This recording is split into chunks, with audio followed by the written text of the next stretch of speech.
Welcome to another edition of our Detroit News High School Football Preview. I'm Rod Beard, and I'm joined by Tom Markowski, our high school beat writer. And Tom, we're at week 5 already. We're halfway through the high school football season, the regular season at least. 7-8, both of us last week, by the way, if I can bring that up. Well, you come off 14-1, you go 7-8. Maybe there's a 14-1 in it for me this week. Well, we pick tough games. We don't take the pansies.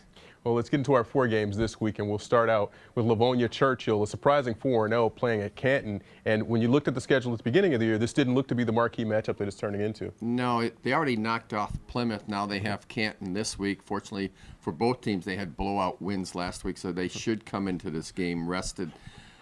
Churchill's got a lot of good athletes. Of course, Romello Brown, the big-time fullback they have up the middle, keeps the defenses honest.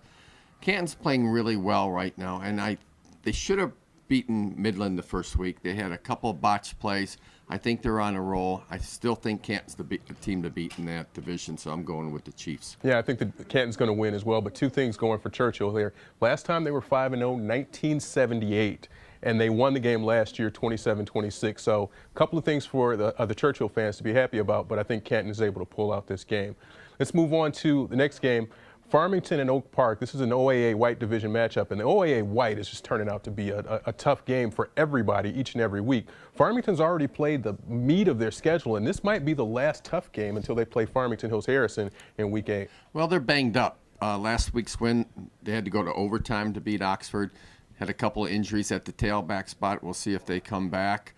Troy Mitchell, their quarterback, had a concussion the week before that. It's uncertain whether he's going to play this week.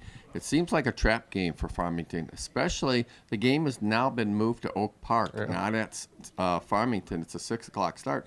That gives the Knights even more of an advantage.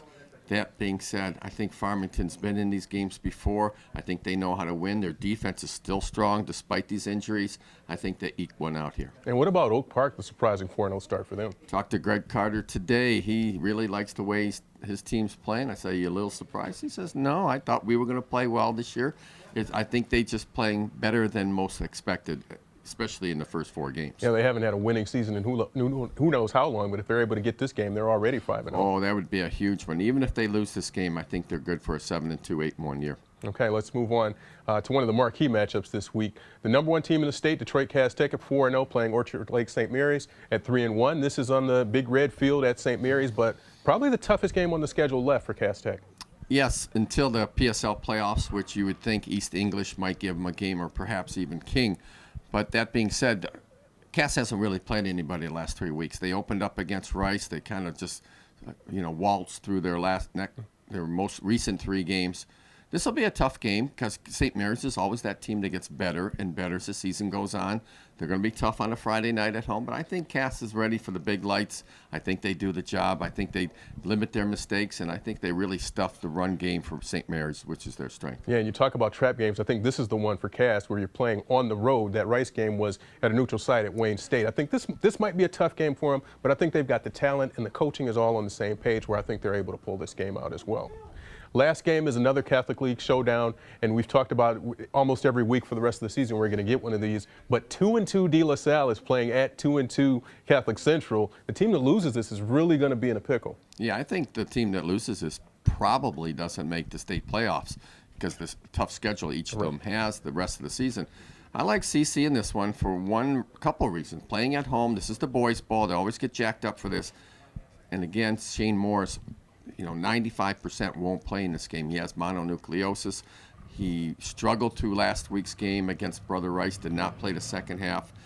It's likely he'll miss this one and probably the next week, and hopefully he'll come back 100% for the end of the season, hopefully for the Pilots' sake, that they can make a stretch run then. But I like CC playing at home. I think their defense does enough to shut down offense for De La Salle. Yeah, we've talked about throughout the season the weapons that De La Salle has, but you always count on Morris being there. And without him, the backup is the guy that you look at and say, hey, is he able to repeat that and bring that same level of skill to that position? And obviously not. There are very few in the state who are able to do that this season, so I like CC in this game as well.